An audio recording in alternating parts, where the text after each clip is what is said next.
So this is being recorded. And I'd like to welcome everyone to the meeting today.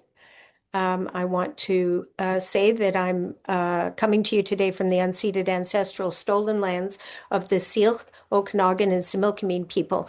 I'm in Simpicton, now known as Penticton. And our land's beautiful. It's rich in and deep in culture. There are stories handed down in families that keep them connected to the land. And the four food chiefs, which are Skimshis, which is black bear, Nistis, spring salmon, Spitlam, bitterroot, and Sia, Saskatoon. And these are all at risk from 4 years of drought.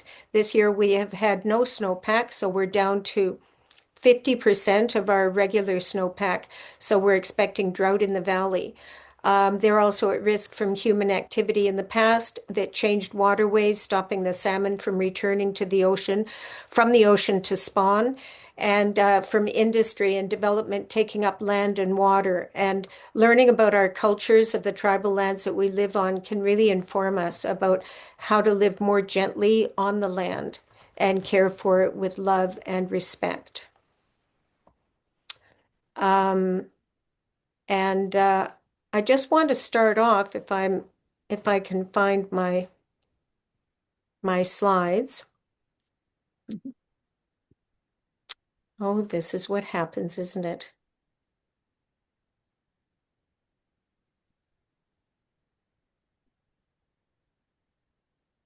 So we are here. Can you see my slide? Yeah. Yep. Yep. Yeah. Because Seniors for Climate in BC has a mission to address the poly crisis. As Seniors with Love, we hold the feet of elected officials to the fire. And our mission is to establish a cohesive, collaborative, effective network of seniors, groups, and individuals across British Columbia dedicated to advocating for robust climate policy at all government levels, fulfilling international climate obligations under the IPCC. And our goals are to mobilize seniors for climate action advocacy, awareness raising, communication, advocacy, building connections, creating community. These are all the ways that we can increase our voice and increase our power with the government. And our strategy is to recruit and engage more seniors, build relationships, organize events, prepare educational information, educate the public, and meet our elected leaders because we can love, we can imagine, and we can act. And on that, T minus 33 seconds. Control shifts from the ground launch sequencer to the rocket's point. well, It's okay. Someone just forgot to mute themselves. and with that, I would like to welcome Natasha. If Natasha could come on. She's here. She's here. Yeah. Hello. Hello. Natasha has been working with SPEC and with Seniors for Climate BC on and off for a year and is now coming on to work with us on a more regular basis, I think. And I'm very excited. Natasha brings with her a real kind heart, but also a wonderful skill set for things that we don't have the ability to do. And we really appreciate her help and her work. Thank you, Lori. It's very kind. And then who is next? I think the next thing on the agenda is kind of an update. I'm just looking at it now. We're wondering if there's a moment here for us to kind of share some views. It's almost a year, I think, that this network has been in existence and people have been meeting. And what we've done over that period of time is to grow from about 15 people to pretty regularly 40, sometimes 50, once a high of 62 people that are meeting on this monthly call. And last fall we began a process of identifying some committees that would help this work to differentiate people with particular areas of interest or particular gifts and skills, being able to bring that in and provide a way for us to begin to think about, okay, so what might we do as a provincial network to encourage more people to join us, to prepare for various events that we're hosting. What are those things, and what kind of committees are needed? And to the best of our knowledge, there are 3 or 4 committees that are functioning. One of them is an education committee, and Sue Tucker, do you want to just kind of wave or say hi so people see where you are, is chairing the education committee and will give us just a couple of minutes of update when we get there. There's also a resource committee, and there isn't any, but, well, there might be. Let me see. Typically, that would be Diane Okerman from Delta, who has been really the face of that committee and the resource committee. But she's not here, and a couple of other people that are pretty well in the know are also not here today. Is there anyone from that committee that would like to provide a little update? Okay. There's also a communications committee, and I think Dan is here, but Dan's had surgery, so he's not available to provide an update. And we don't know if there's any other committee that's regularly meeting. The one that we thought would be was advocacy, and that's really, really important right I'm now here for the because communications committee if you need me. who's speaking? Elizabeth Kidd. Are you on page 1, or can I That's see on the- your computer. You have On my computer, I'm to the very left, but I don't know if that's Oh, the yes, thing. of course, that would make a difference. Well, Elizabeth, there you are. Is that Yeah. right? Elizabeth Kidd? Okay, great. Good to see you here. And you could make a little report for the communications committee, are you saying? Oh, I can pull something together. We've developed a mission and a mandate, so I could read Okay, that. that's great. Okay, we'll come to you in a moment. What about the advocacy committee? Is the advocacy committee meeting?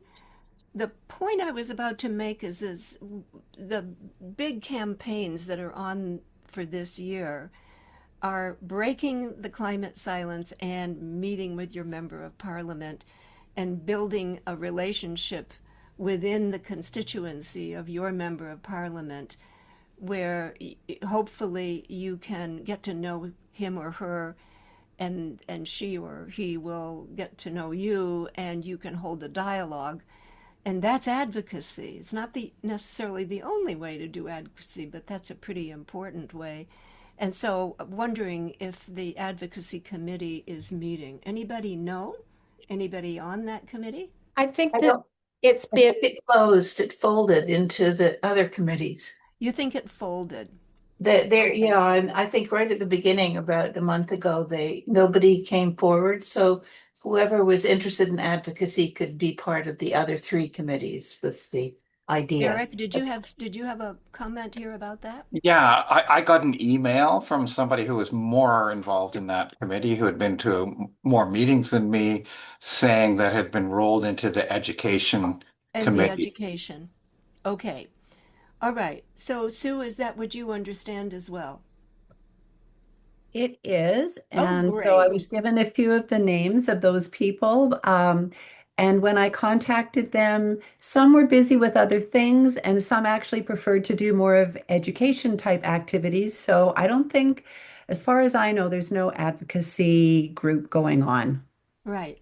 So then, and I actually think, Lori, you've probably told me this, and this is just something that's as far as this merger, and it just had slipped away from me. But let me say, it is an important committee. So if there is out there, or there are people out there that are thinking, yeah, I think this would be something I would like to do,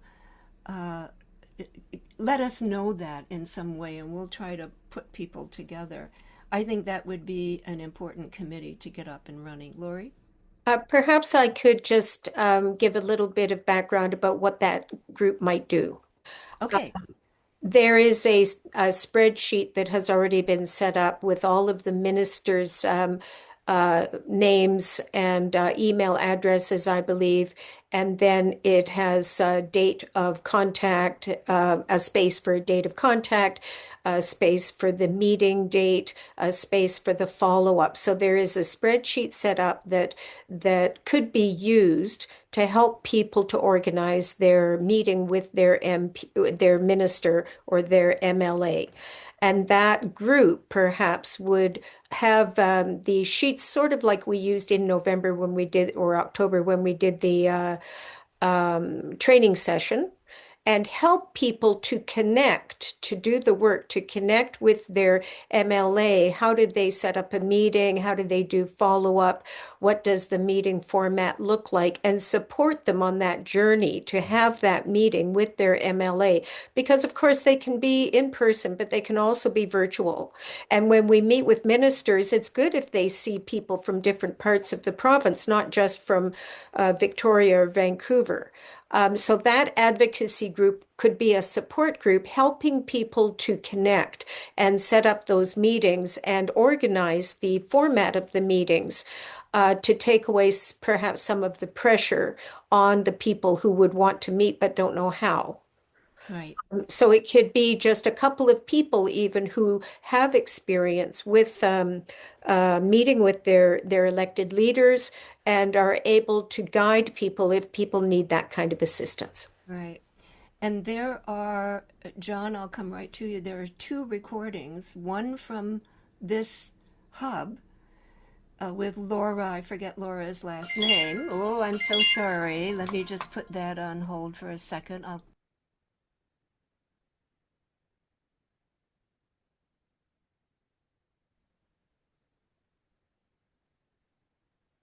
There's also, so there's a recording of Laura for this hub group who talked about how to set up a meeting and what, and also there is another recording of the national group that's available to help people. So now that's not the role of the advocacy committee to set up these meetings, but rather to support people. We're all kind of being asked, either individually or as groups in our communities, to work with our member of parliament and make sure that they're well aware of the fact that we're seniors for climate and we really want action and we want it now. John, I think you were first. Go ahead. Sure. I just wanted to make sure you knew, and I know you know Carol, but others that are on the call as well, that I've been doing this kind of working with MPs and MLAs for years. And we have very close relationships with Patrick Weiler here in West Vancouver, and more recently with, oh gosh, I can never remember her I name. can't remember her name either. Ardeen Neal, who was the minister up in Seashelt the week before last. So this is important work, and I'd certainly like to be part of an active committee there and support others on joining that committee. Okay, great. Thanks, John. Satya and then Steve.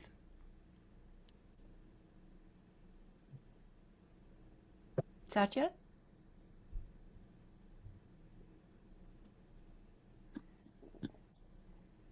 I'm in a building with 150 seniors, and we're always working on advocacy here. I guess I started it, but there's a lot of powerful people here. Last summer, we did an update meeting on all the latest that was being done in the world on climate. Well, Then when perhaps you might want to join the advocacy committee then, Satya. That would be really well, yeah, well, let me tell you the things There we've is one. done. And then, of course, a bunch of us saw that Abby Lewis was all for doing things for the climate. So they all joined together and tried to get Abby Lewis in. And we'll have a talk again. But today I put my calls out to my MP and MLA to start talking to them.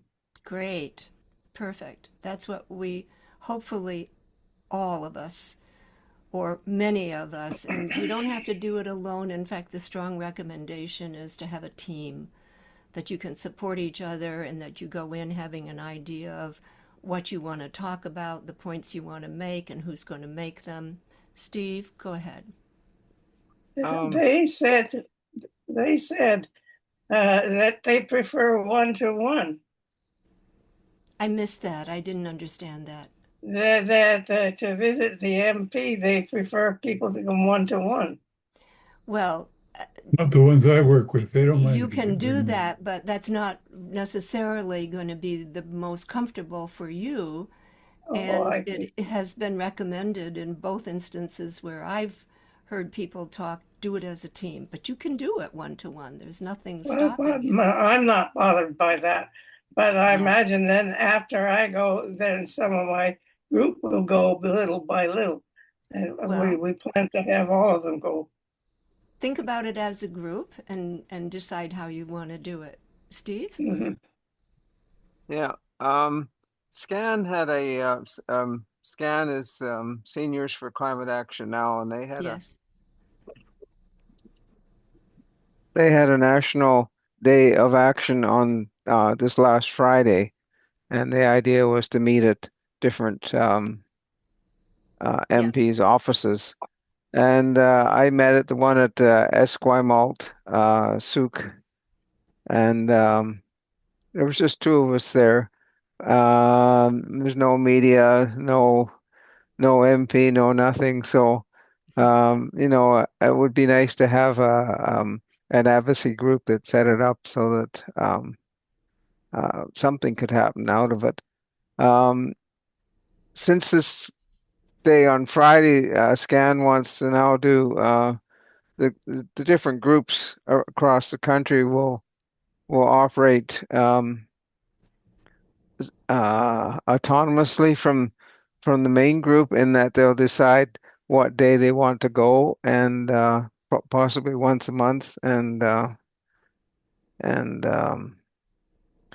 decide what it is that they want to present and that kind of thing. So I just Yes, wanted to bring that forward.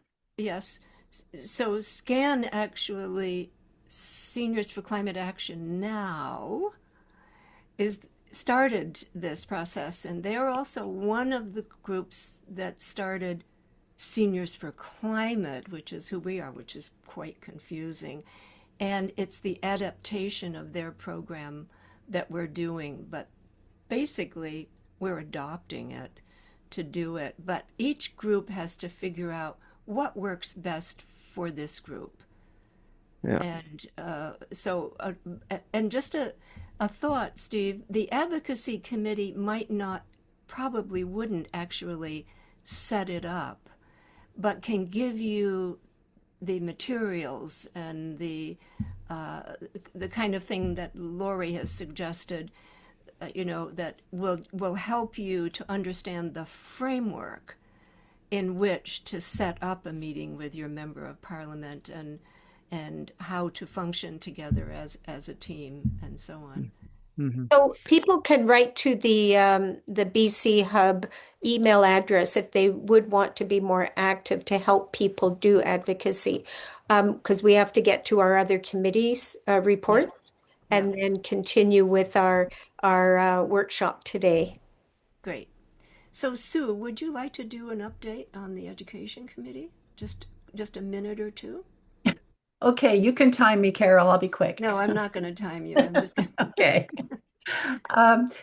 We took a bit of an unorthodox approach to forming this committee where everybody shared what they would really like to work on, with the theory that if people work on something they really care about, they'll get involved and really do it.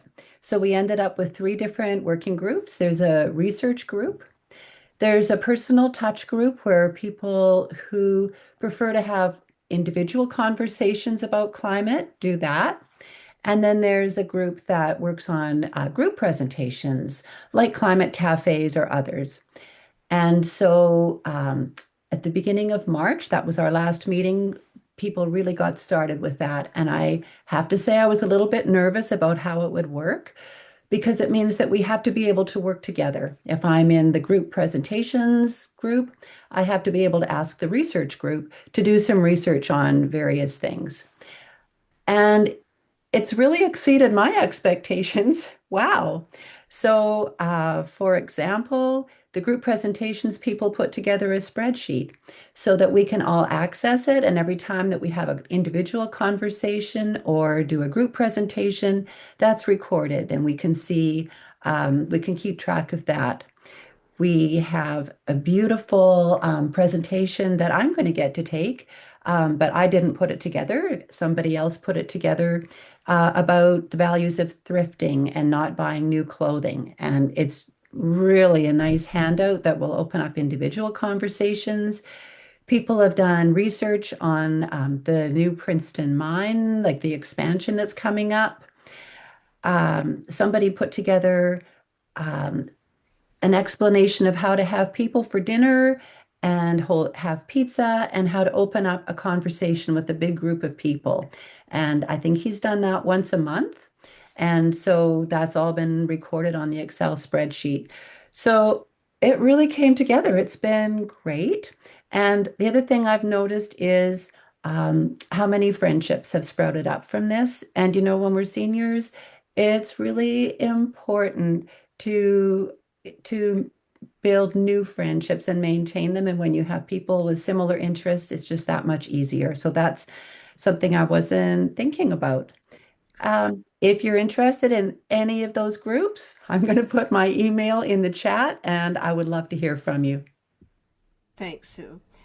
Elizabeth, did you want to say a little bit about the communications committee? Sure, we've actually been quite busy. I can give you an idea, if it doesn't bore you to death, the idea of our mission and our mandate and how we go about doing what we're doing. We Well, managed to develop. maybe I was just going to say, well, okay, it's your choice what you say. I'll do it quickly. I'll Okay, talk thank you. fast. Okay.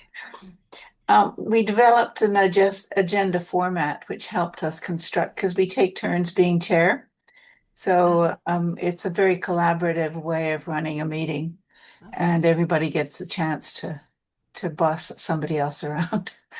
It's been fun. So we've developed a mission, and we're in the process developing and refining our mandate. Our mission is pretty short. I've got it written somewhere. The BC Hub Communications aims to alert BC seniors. Can you hear me? Yes. Yep. Okay, good. Seniors to the causes and results of worldwide environmental degradation and collaborates with like-minded groups to deal or address climate change at home and throughout the world. And then our mandate is basically 3-point, and I posted this in the chat, Oh, okay. which will be easy. So just at the top, BC, its mission is, and it's our basic roles are 3: to inform, to promote, and to share. And I think our most active action is developing a newsletter that we're working with other people, including Lori, and developing a newsletter that hopefully will come out every month. Okay. That's in the process. It's a bit of a job because it comes from everywhere. And so refining it down, and we're also trying to develop some kind of logo or style or look that is recognizable. Any suggestions are welcome. That would be a good point to take up with Natasha. Is Natasha still here? Yes.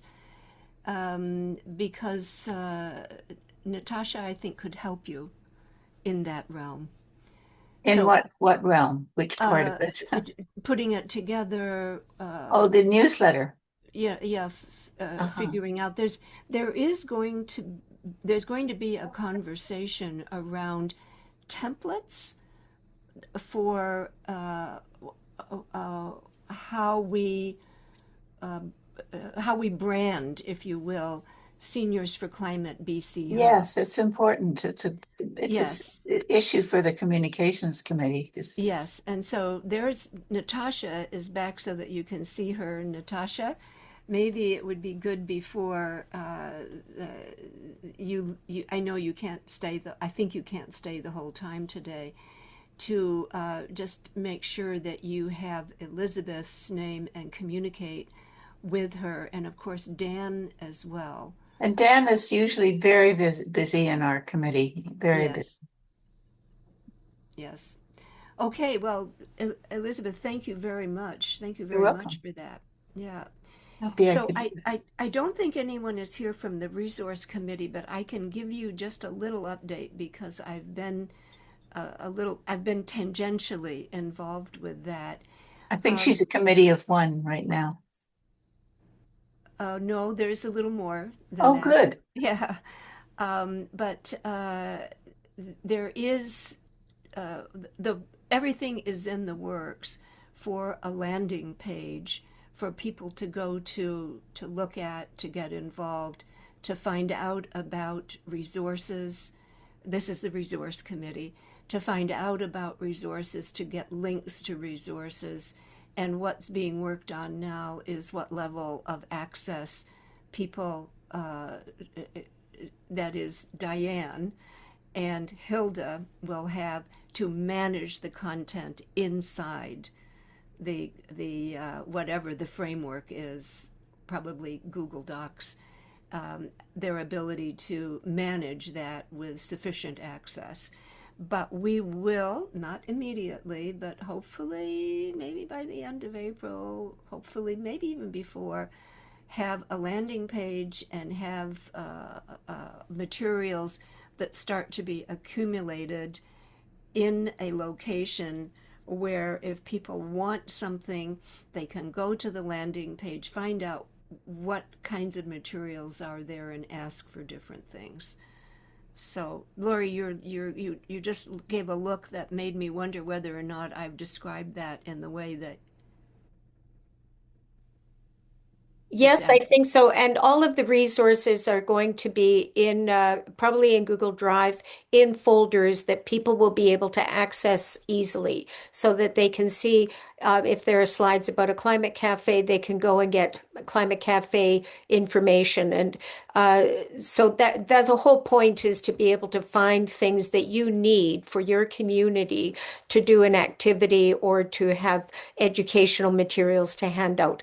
And that's what they're doing, is putting that sort of resource package together, which will make it accessible so that we are not hunting for things. We don't want to be hunting for things. Life's too short.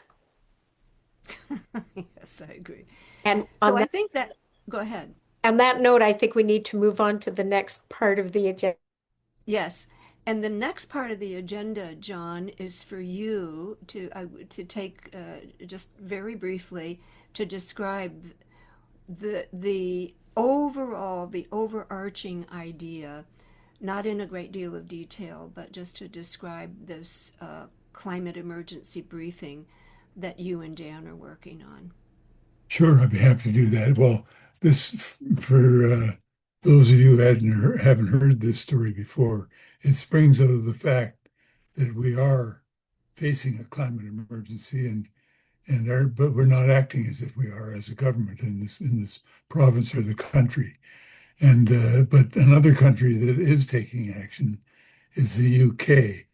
And last fall, November, and then in January, they went with a public briefing to the British public about the climate emergency and the threat to national security that it represents. And so that's really broken the silence on that this is actually happening. But even more exciting, I think, is the conversations we've had, Carol, and across this group, as to what are the underlying causes of this, and what are the positive things that can be done. Although it sounds, like they're using language like imminent ecosystems collapse, and that's of course what it is. But there's also a hopeful message that we can do something about it. And the underlying cause is now, I think, at least amongst us, is the fact that neoliberal capitalism was implemented in the 70s and 80s in the last century, was very industrial related, making things, wasting things, and producing things. And that took an enormous amount of fossil fuels, which led to greenhouse gases in the atmosphere and has led to the biggest problem of all that we have, which is the amount of global warming. But also at the same time recognizes that we have um, uh, transgressed uh, seven out of the nine planetary boundaries, like not only CO2, but ocean acidification, air pollution, biodiversity loss, fresh water, forests, fisheries, et cetera. We're running down the planet and we're not replacing it. So we've got an enormous emergency.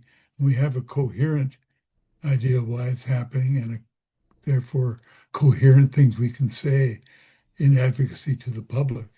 And one of the biggest messages that excites me immensely is that we've got to change our economic system to a more what's now been called the well-being economy model.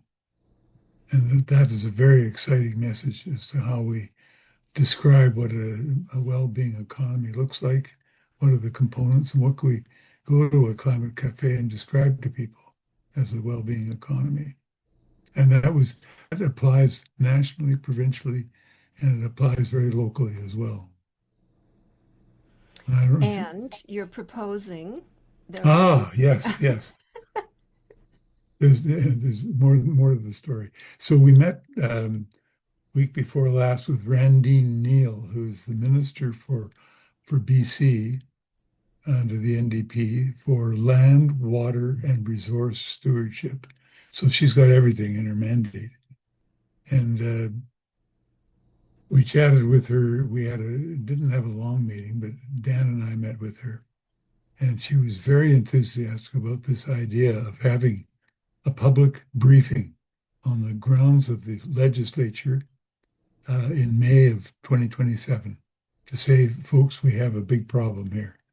And it's ecosystems collapse and what we can do about it. And so she's very enthusiastically supporting this idea.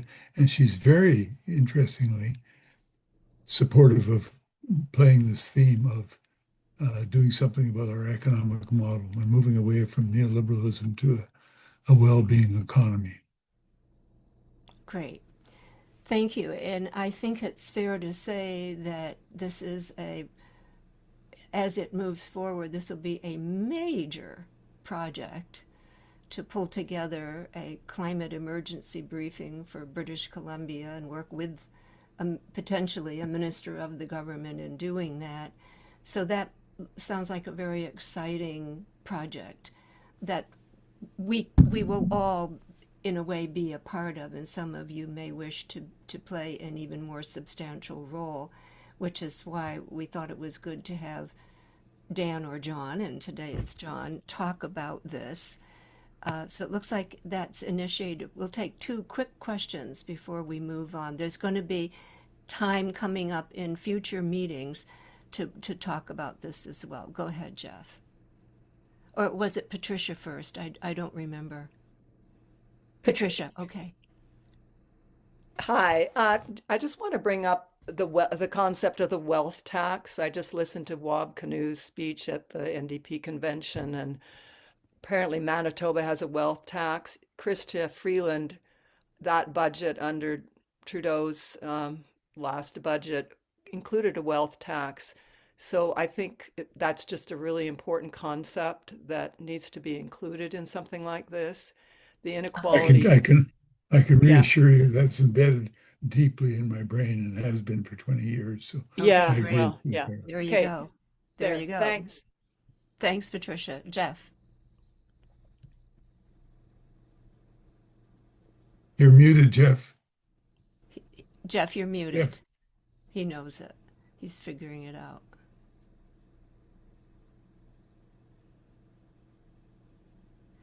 You can't. Press the little red button on your picture. On the audio, I think there's something that's gone technically that's gone awry. Is that right, Jeff? Yeah. Okay. Well, when you Try oh, there try you now. go. Try now, Jeff. There you go. There you Uh, go. Yeah, on that, the emergency briefing, the model that is being talked about took place in London, and there were 1,250 MPs, lords, media, local civic government people. So it was extraordinarily well received. Yes. So that alone is quite impressive. And I was talking with Randine the other day because she's a neighbor. We were walking dogs, and she asked me about the whole thing. And I really played it up, and she when she heard the number of 1,250 in London, that really sparked her interest as well. So Yes. I think she'll do a fine job. Yeah, Yeah, I well, think you got that is it. important that it actually engaged the legislative body to kind of say you got to hear this. Okay, Steve, we need to move on. Can you do this very quickly? Yeah, yes, I can. I Okay. just wanted to say that there's a conference coming up in Columbia in 24th to the 29th of April, and it's talking about a fossil fuel Fossil treaty. free. So I'm hoping lots of information will come out of that. Great, great. Good reminder for us. That's a great thing that came out of the last COP conference, this initiative, and yeah, thanks for bringing it back to us. Okay, I think that's I think that's the end of that part. Can I just go check the agenda to see what's next? Uh, okay, review of the upcoming campaigns. Do you, I'm sure that you remember, and we've also mentioned it kind of just a few minutes ago here. The 2026 campaigns are primarily focused on Environment Week and breaking the climate silence, and then moving through the summer using more every opportunity that we have to break the climate silence, but also to build the constituency of, yes, thanks, Lori, for bringing that up. To build the constituency with your member of parliament, to, of people that are going to accompany you and somebody else from this group or whoever it is in your immediate location, to build a relationship with your member of parliament and to really build the pressure over the summer and into the fall of meeting with them and holding them accountable for a more urgent and appropriate and effective response to the climate crisis. So one of the things that we're being asked is to tell the folks in National Seniors for Climate what we're planning, if we're planning, where you are, what you're planning, how advanced the planning is, and what you might need from central support to make your initiative as successful as possible. And then also, what would you like to see in the agenda of future monthly organizers meetings that might build on this? Now, one of the things that I thought I would tell you is that, okay, this week we're going to talk at the end of the last half hour of this meeting. Erlene is going to talk about a climate cafe, how to run a climate cafe. Next time, next meeting in May, we're going to talk about misinformation and disinformation and how to identify it, how to not get trapped in the way people frame information because you don't quite know what to say. You sort of smell a rat, but you're not quite sure. So ways of identifying misinformation and disinformation and how you can hopefully elegantly, without being too triggered, speak into those situations in a way where you can still hold a conversation. Not always easy, not always successful, but there are things that you can say. And one of the things is very interesting Um, this isn't quite the point at which I thought I would say this, but there's a very excellent presentation by something that's called Ottawa Cafes. And I don't know if they're describing this as a climate cafe, but one of the really most excellent climate scientists and communications person in our whole field of climate action, and is Catherine Hayhoe. How many of you know Catherine's name Yes. or have heard things from her?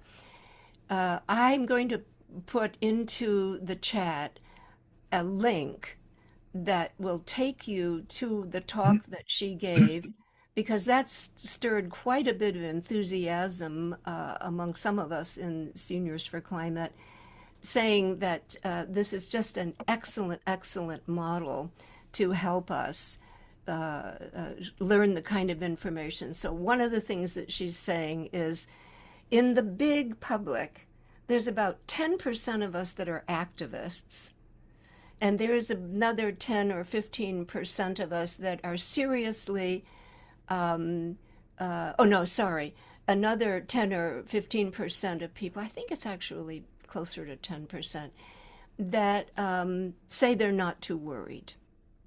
And then in between is 80% of the population that's worried, some of them worried very deeply, but they don't know what to do, and they don't know how to have a conversation about it. And what she's saying, it's much more important that we move that 60 to 80% of the people over into the active file than it is to try to get the people that are disinterested or not, say that they're not too concerned about it, than to try very hard to move them into the concern file. She's saying focus on the people that are worried and get them activated. And I think that that's an important message for us. Many, many other excellent things that she's saying, including the fact that now it's 90% of the people around the world, in different situations, meaning different countries, have higher or lower, but overall, a very high number, a super majority of the population is concerned and worried. And so that's important for us to know, because we often think we're the ones that are worried and everybody else, they're not talking about it, so they must not be worried. And in fact, they are worried. They just don't know how to talk about it. And if you don't know how to talk about it, but you're worried about something, you tend to just stay quiet. So this is kind of many things like that she's saying. And so I'm going to put that in the chat and encourage all of you to listen to her as one of the major voices helping us right now understand what we can say and how we can say it. And in fact, I'm going to try to get in touch with her and see if we can use her slides, because she also has wonderful slides. I can't say what she'll say in response to that, but I'm going to try. John, you have a point. Just a corollary to what you've said about Catherine's message is that we need to try and move people from that kind of on the fence group into the activist group by Yes. not being gloomy doomy, but being very clear that there is something we can do about this. Yes. And she has very positive messages about the donut economy and circular economy, That's right. regeneration, That's right. all the important things that we can do and must do. I think Yes. that's what really can get people on board. Great. Thanks, John. So, Lori, would you put those questions back up? And what I'm going to do is say just a little bit about what we're thinking of doing in Vancouver, just as an example. And then we're going to have a little bit of a discussion about what's happening in your locations, how far along are you, what kind of support might you need. So we're planning an event either the 6th or I guess it's either the 5th or the 6th. Is that right, Erlene? Is it the 5th or the 6th? Yeah, we're Yeah. still deciding. Yeah, we're still deciding between those dates and also deciding on a venue. But the The fifth basic, is actually National and International Environment Day, oh, that's the good. fifth, and that's a Yeah, Friday. that's a Friday. That's the Yeah. Friday. Yeah. Okay. And how far are we advanced in our planning? I think we're well past the concept stage, but the basic idea is to spend the morning talking about some of those things that I just talked about, letting people know that around the world people are very worried. That's helpful because if you think you're the only one that's worried, then you're reluctant. But if you think, geez, everybody is worried, but for some reason we're quiet, what can I do? And another thing that Catherine says is you can just let people know you're worried. But the more information that you have, but not necessarily technical information, and as John was saying, not information that is going to scare people. If people are already worried and you come along and you just say, oh my God, this is just, we're in such trouble and it's devastating and it's way too late and so on, that is not going to fire people up to get involved. That's probably going to push them away. As we get more involved and engaged and in community with others and we learn things, we have more resilience in which to embrace that information without totally freaking out and also without being filled with despair. That doesn't mean we don't all from time to time go into those states of, oh God, is it too late? But we have more resilience because we have friends and comrades that we're working with. So the morning is going to be some information about just the demographics of concern, but also what we know about holding these kinds of conversations where we can help people to get past their angst and into a sense of there are solutions.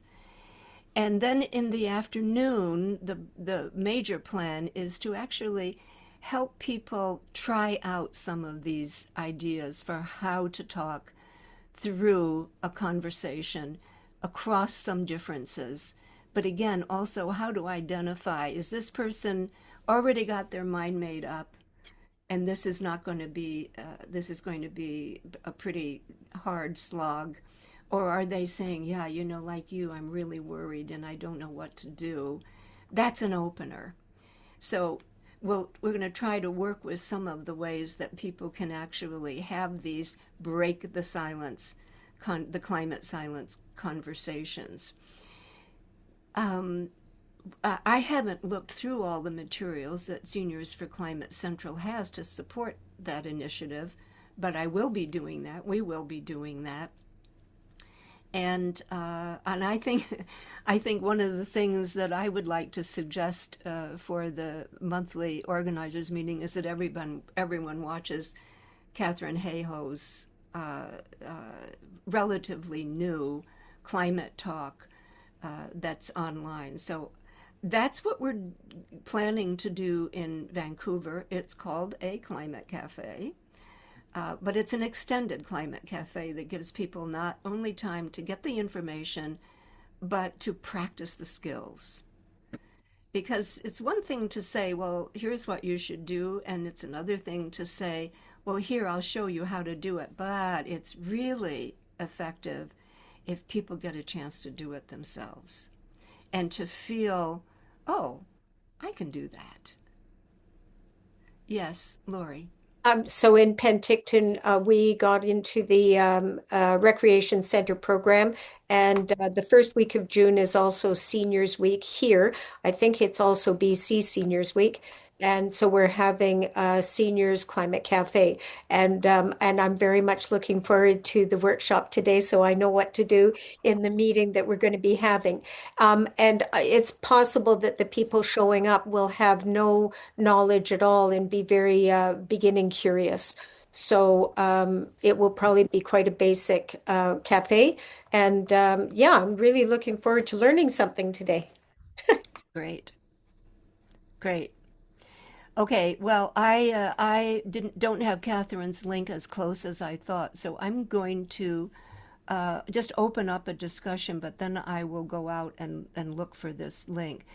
We can What's share Well, I, happening? I would sorry, we also like to say that the National Seniors for Climate also is booking her for one of our National Senior for Climate webinars coming up Great, soon. So it'll great. probably be some of that same information there too. Yes, yeah. So, Lori and Erlene, do you want to just facilitate this part where people, what's happening? What are you planning? What kind of resources, what kind of support and resources do you need? Are you planning anything?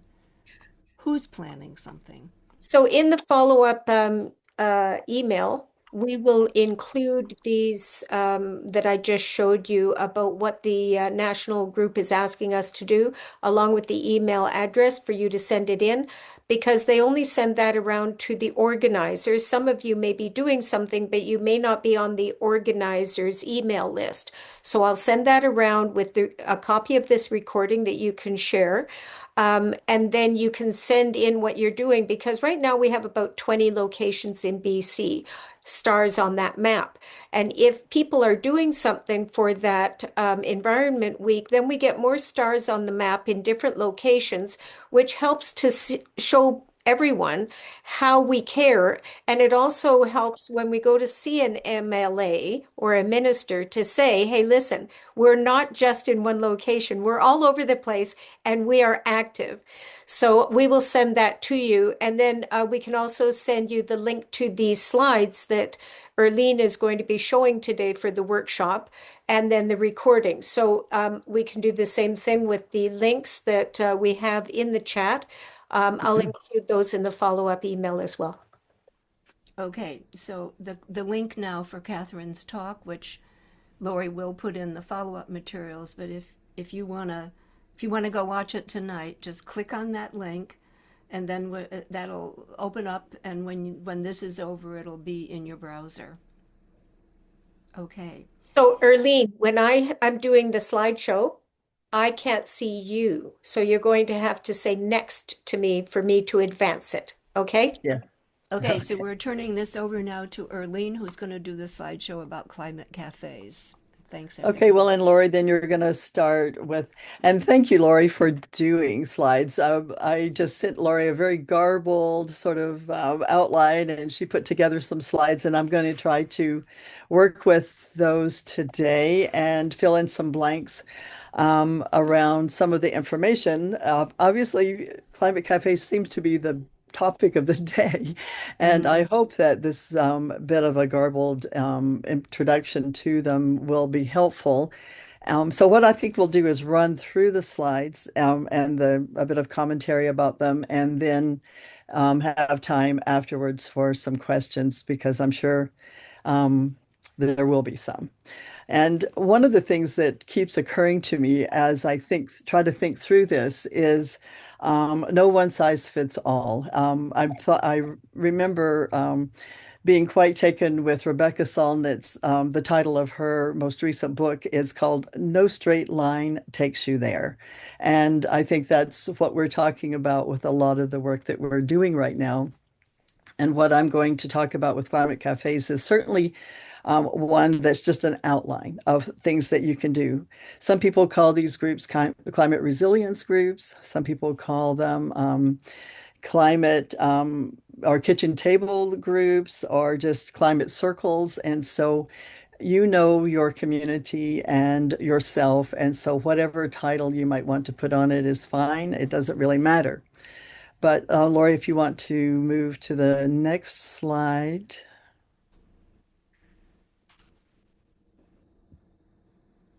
And you'll see here, love, imagine, act. This is the little slogan that we've come up with that we think is sort of a good one for all of us to keep using for our work around these issues. So, yes. Okay, this is a good one. So, what is a climate cafe? Um, Basically, it's bringing together people for conversations that matter and ones that possibly could shape our future in some way. So it's an opportunity to invite people to come together to share emotional connections or emotional responses to what they hear.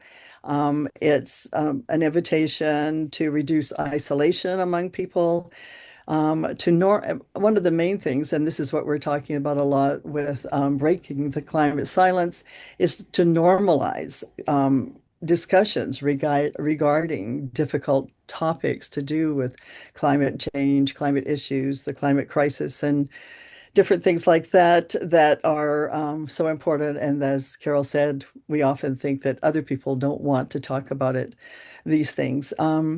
What we found here in Vancouver with the ones that we've been doing over the last 7 months, too, is one of our underlying goals was to have an opportunity to invite people to something that seems relatively neutral and um, invite people that are not already activists, that don't want to be activists particularly, but might be worried about issues or just might be looking for a place to land to have a safe conversation on things that are interesting to them or even worrisome to them. And we found this definitely to be the case, that all of the people that have been coming to the ones that we've been hosting have been new to us and not activist at all, but still really, really worried and interested.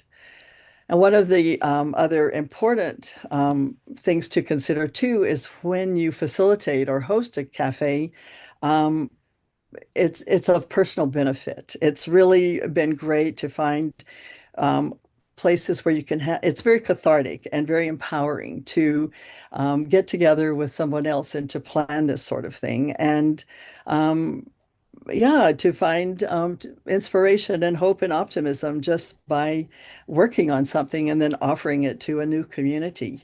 And you never know when it's going to spark new eco projects or collaborations, which is also a rewarding thing. In fact, that just happened to us a couple of meetings ago where I just happened to throw out the term green drinks because it had come to our attention that people on the Sunshine Coast had been having, I think they were sort of one-off green drinks, and this participant in the day said, "Oh, I have a friend who about 10 years ago was involved with something called green drinks here in Vancouver, where they met in a basement of a pub and had about 80 or so people on their mailing list, and people came and talked to sort of like a philosopher's cafe and just really enjoyed being together. And I still have that list, and I would love to activate that again. And so we were able to connect that person to a young person that had come to us saying that they wanted to do a project, and people are working on that now. And it was just something that we hadn't even thought about. So there you go. So the next slide.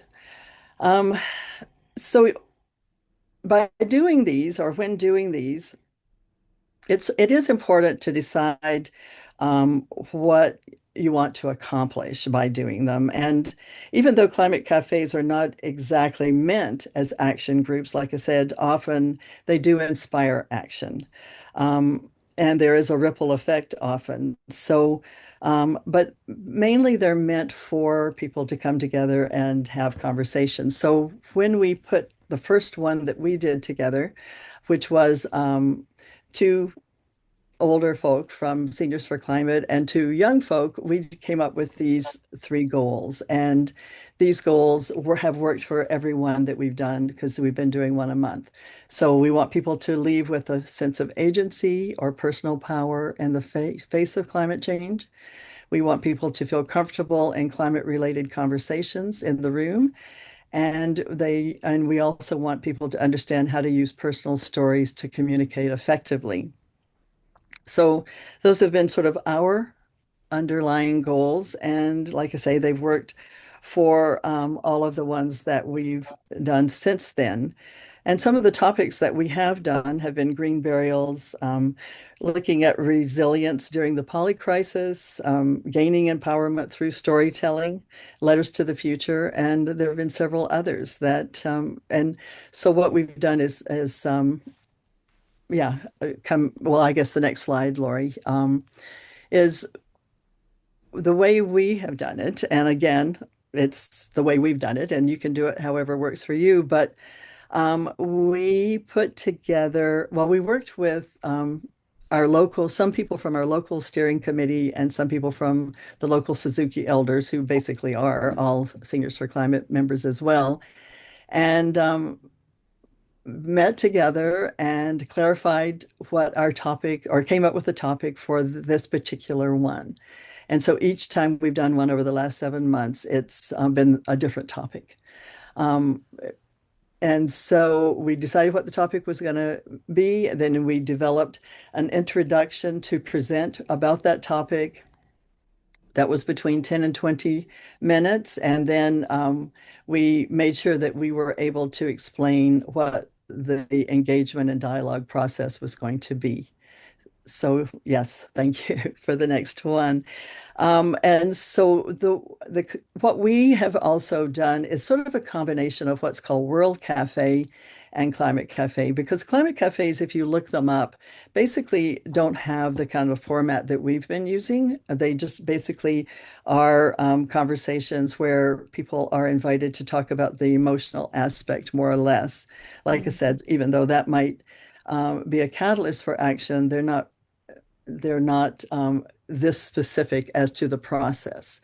So we, like I say, have met on a topic, and then we have come up with, in this case, 3 questions, because we knew that our groups were going to be small, and we wanted to come up with questions that would provide a catalyst for these conversations, that would matter, that would spark reflection, deep thought, and dialogue, and that we would have a different question for each table. So, and Lori, if you could, yes.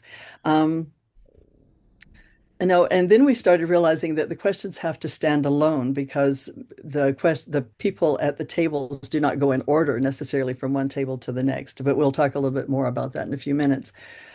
But and again, these are criteria for the questions. They need to be simple, and they need to be very clear. We want them to be thought-provoking, open new possibilities, generate energy, help to bring people to bring forward unconscious assumptions, focus inquiry, and maintain respect for diverse thought. And one of the, yes, so then we realized that in order to have these conversations with people working with in this sort of context, we need to have guidelines. And these sorts of guidelines are very important when you're facilitating a group of any sort, but certainly for these kinds of conversations. We want people to focus on the topics at hand, to contribute their ideas, to speak their mind and heart, of course, in a respectful way, to listen. Very important to listen, to understand, not to just talk about your own ideas, to link and connect ideas, listen together for deeper insights and questions, because we do want people going away with more curiosity and maybe deeper questions than they even contended with during the Climate Cafe. And again, I'll talk about this a little more later in the next slide, but if people are needing to keep themselves busy, there will be sort of a tablecloth made out of banquet paper, which they can write on, doodle, or just as they go, just so that this helps the thought process for some people, for sure. And we want people to have fun.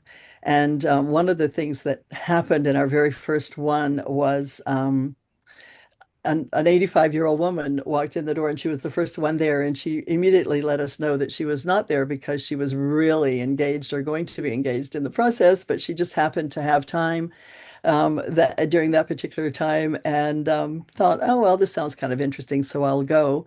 And that particular person, halfway through, said to her group, I am having so much fun thinking about these. I'm finding it so stimulating to have a chance to be with you guys and talk about these questions. And at the end of the day, she also said that she was going to tell other people about it and other groups that she was in. And so, that's pretty good feedback. So we were pretty happy about that. Okay, so on the day of the cafe, and this again is World Cafe sort of processing, is that you prepare a hospitable space. And by doing that, you arrange the tables in clusters. And like I say, we always did 3 tables because we knew we were going to have small groups. But if you have larger groups, then you have more tables. And the ones we used to do in the old days was we could find white banquet paper to cover the tables, and we've had trouble finding that lately, and so we didn't bother with that this time. But we did use once we had the questions ready, we put them on the table in with big sheets of white paper that we had. And we put colored pens and regular pens down so people can do the doodling and writing and drawing that I mentioned earlier. We place small vases of flowers on each table so that it just looks welcoming and, sort of cafe style. And then we put the topical question on each table once the presentation, the 10-minute or 10 to 20-minute presentation about the topic has been done, because we want the questions to be sort of surprises and fresh, so we don't put them out right away. And we've found that 5 people, up to 5 or to 6 people is a maximum number of people to have at a table. So if you have more than 12 or 4 or more people, then you definitely want more tables with different questions on them. But because we've been doing hours in a community center, they gave us the timing, which was an hour and a half. And so we haven't really had too much trouble fitting our work into the hour and a half, but 2 hours would be almost perfect. And up to 3 hours is fine. And one time many years ago, Suzuki Elders actually did a whole day strategic planning using this method. So it's up to you again, but an hour and a half is what we've been doing, and that works just fine. So the roles of the facilitator are typical of any facilitation job that one might have. But the way we also have done it is that we've had the presenter who is also just going to be the timekeeper and a floater for the group. And then we have one specific facilitator for each table where each question is. And that person will help guide the discussion and make sure that the key insights are recorded and reads out each question. So the next slide. So yeah, so reads out the question, asks folks, and I think it's really important that once this person reads out the question is to emphasize that it's important for each person to reflect on what their answer to this question might be before they get started, and then invites people to have a conversation for a few minutes and then to start writing. And then everyone can write, or there might be a scribe that is the person that writes for that table, and that table can sort of make that decision. And we found it actually has been that one of the participants will just start to write. And I think that's perfect because, it's really good for people to just sort of take that role or that leadership themselves and feel empowered to just connect in that way.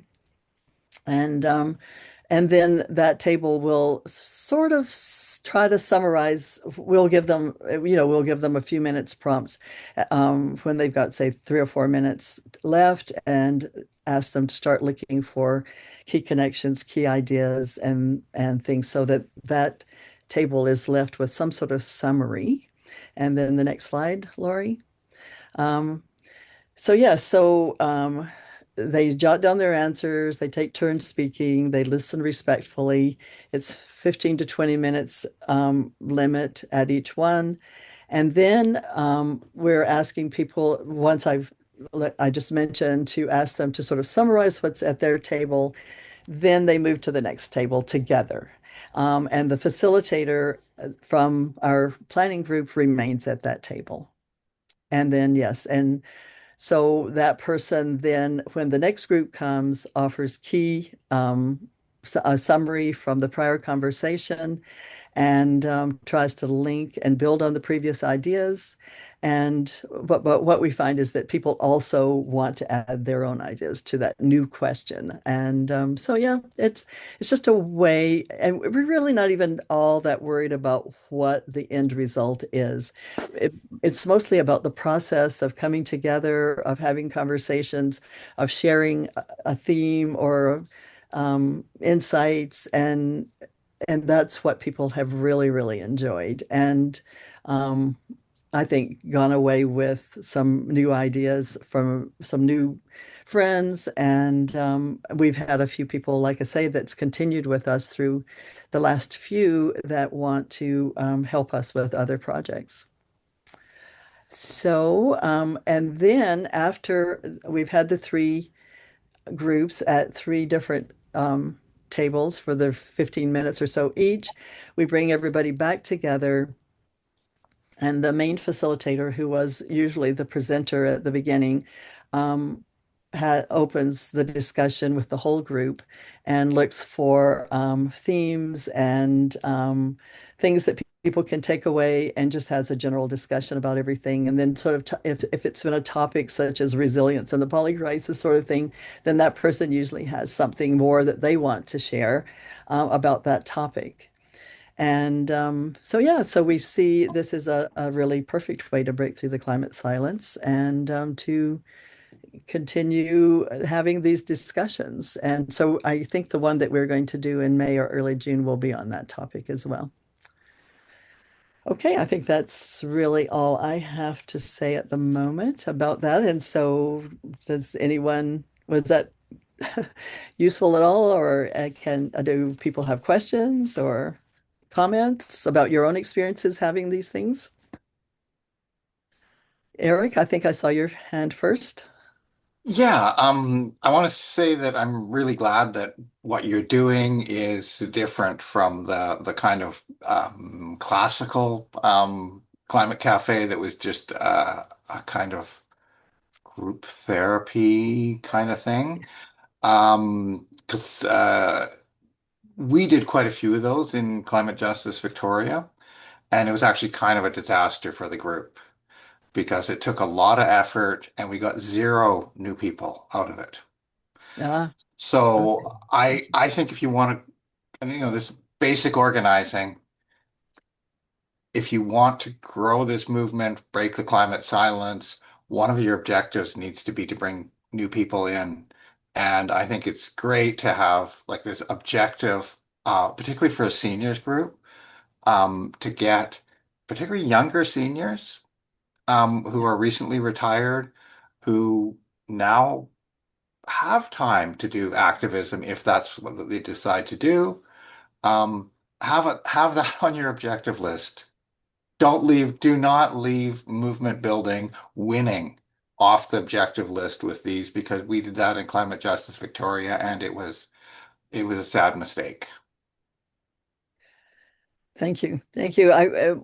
In fact, speaking of inviting or engaging younger seniors, we did have a 65-year-old who is not yet retired at one, and he's a physicist. And he came with, I would say, a really negative attitude about anything positive that could come out of such things, but he still came, right? And then he went away with an idea of how he can put his science to work and maybe building that cohesive thing that we're all looking for, around setting up a framework of I don't know, different activist things or different organizational things. And so, yeah, he's keen, and he's now in touch with us over and over. So, Jeff, I think I saw you next.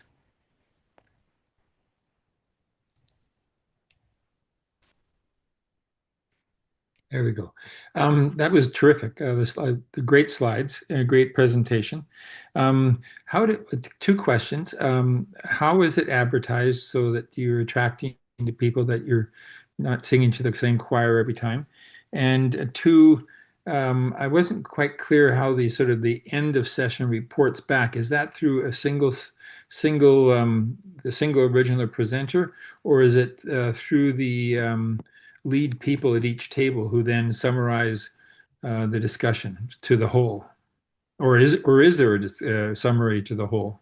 Yes, there is a summary to the whole, and so each table facilitator's job is to sort of try to quickly put together a bit of a summary, and then that's usually on paper, and we have that to take away if we want it. But then the whole group comes together for the last 15 or 20 minutes and talks about what the experience was like, and the summary basically of what they felt, and then each facilitator can kind of look at their sheet and say, well, this is what our table came up with. And so there are various ways of doing that. And like I say, we weren't even really all that concerned about what those summaries were, more, although they are important. And sometimes if you're doing it for research or that sort of thing, then you really do want to capture that. But for us, it's mostly capturing the excitement, the interest, the ability to just have been together. And then the way that we've been advertising it, we jumped on the chance because we were invited to do this as part of a seniors programming at the Kitsilano Community Center. And the person there, I just happened to meet her at something else. And when she found out the title of Seniors for Climate, she's like, what do you do? And then she got really keen to do this, and so she does the advertising through her channels, which I have to say is not doesn't seem to be really far-reaching, but we've had various people at different people, and then some of the same ones at each one, and like I say, all of them were new to these kinds of discussions. So we're pretty excited about that. Who knows where? Well, no, I say we do know that there are going to be quite a few of them that are now part of our small group of people that we can work with in various ways. Lori? Oh, Um, Yeah, because you said that you had done it through your community center, I reached out. I copied your information from Kit's community center and sent it to our community center here. And the fellow who organizes the events contacted us and said this is a great idea. And I thought this is great because when you're in that book, you have a big reach. And then we're doing the June Climate Cafe, which this was really helpful for us to get this going. And then we're also in the summer program with a climate fresque, which is that climate collage, kind of a similar idea, little similar, little different. And then we're going to do a neighborhood walk about trees and tree canopy in August. And he said if there's good uptake, we'll continue throughout the year. So thank you for having that. And every community has a community center. And if you approach them, they may say yes. And then you've got their email list. You're in that book, and it gives you real traction. Patricia asked about the list of questions. Do you have a list of questions that we can give to the resource committee to put into a drive, a folder, so that we're able to access some of those lists of questions that you've used or topics for a climate cafe? Because I need that too. well, we do, but and I did put one together for the green burials one because that one was very succinct and really connected to that topic, and I'm happy to share that if it's useful. But one of the really important jobs that is part of the planning is coming up with these questions. And as we know, anytime you make an inquiry, it doesn't matter in a way what it is, you change something. And so so we're happy to share our questions, but really the process of coming up with the questions is really, really important as part of the pre-planning. Yeah, and but and with those criteria that was on the slide, it's hard. It's hard to do. And when we consider that they have to be standalone questions because people at table three are not, it's not in order. Like it's not if this, then that, it's the first question, the first people will get to, but the people at table number three will get to that question third, maybe. And so it can't be a cumulative information, for instance. Each question has to stand alone. And it's a really fun exercise, but it's work to get them. But anyway, we will share the ones that we have for sure. Carol? Yeah, so if I understand it, and this was new to me, first of all, it was terrific, Erlene. It was really a good presentation. That the people stay in the same cohort, moving from one table to the next table to the next table. And I'm curious if you've ever tried, sort of shifting them around where they meet different people, and if there was what the reason was, and I'm sure it was a good reason, to stay in the same cohort. Yes, you can do either. Yeah. And what we found before this series of ones is if you've got a really large group, it's really actually easier. It's somewhat easy for people to switch around. But and we kind of tried it in the first one when somebody suggested that, but the group was small, and anyway, then they found out that they didn't always get to the same question, get to all the questions that way. And so we just decided it was easier to keep people together, and that's one of the important things, though, about having the group discussion at the end so that people can interact and interrelate and have a chance to talk together as a whole group. But I think you can, like I say, to each his own. I mean, like no straight road takes you there. And so if you want to try having people mixed up, go for it. No, I thought that seemed attractive. People would form a little bond with their table, and possibly the conversations would get richer. Yeah. And especially what we found was that a couple of times we have had a person whose first language is not English. Yeah. And by the time the third question came around I'm thinking of one particular person for sure, her confidence had really grown and she felt some sort of cohesion with her group. And so she was able to have more confidence to to exhibit an opinion, whereas at first she wouldn't say very much. Thank you. Thank you. That's great. Oh, Sue? The really important question. Do you have refreshments available or are they just too distracting? Yes, actually, that's another advantage to having the community center sponsor these is because they do not allow us to bring homemade cookies, even though we're grandmas and stuff. And so they actually provide the coffee and the refreshments. And so and one of the things that I didn't mention, but around housekeeping is that we don't really have a break. We just sort of say, get your own coffee when you're ready or go to the washroom when you need to or whatever, but people, it's ready at the beginning and it's there throughout, and people just kind of come and go with it whenever they feel like it. We did actually at another occasion try to have this sort of thing with a group of seniors that met every week over lunch and over social time. And their leader facilitator had the bright idea of inviting us in to do this was a Letters to the Future thing. And that group was really not very happy to see us because they were very happy to have their coffee cookies and meet with each other over that and do social time. And they did not want to work. So it's really good to know, for people to know what they're being invited to do ahead of time and to not intrude on social time and that sort of thing. Anything else? Maybe we're all done. I really appreciate too, because I know we've had rockets launched to the moon and we've changed the date on this and all of that sort of thing. And you're still here, so that's great.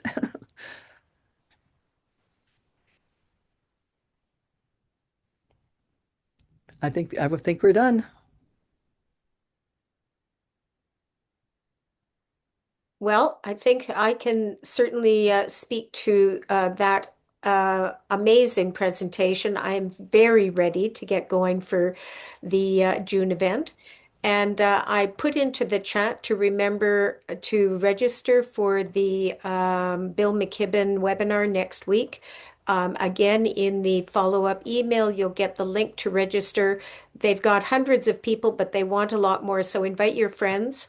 And our next meeting is going to be, well, in a month, but probably the second Wednesday at the same time. And we will send around the link. It'll be the same link. We'll send it around the few days before the meeting, so you don't have to hunt for it. We sent it around today to make it easier for people to find the link, because otherwise sometimes we do search in our email box for those links. And I want to thank everybody for coming to these meetings and being really collaborative and connected and helping us to do the good work that we're doing. I can see that people all around the province are very interested, and it's wonderful to have new people joining us all the time. We really appreciate it because we want to support people in different parts of the province to really make our government put the money into where it needs to go and tax the wealthy so that we do have climate action. Absolutely. We need to let them know that this is what they're doing is not okay. They got to do better. For sure. Okay. Well, good luck with your planning for June the 1st, and we'll hear more about it next time, which will be the second week of May, I guess. Bye, everybody. Bye. Thank you. Bye. Well done. Thanks. Thank you. Thank you. Bye.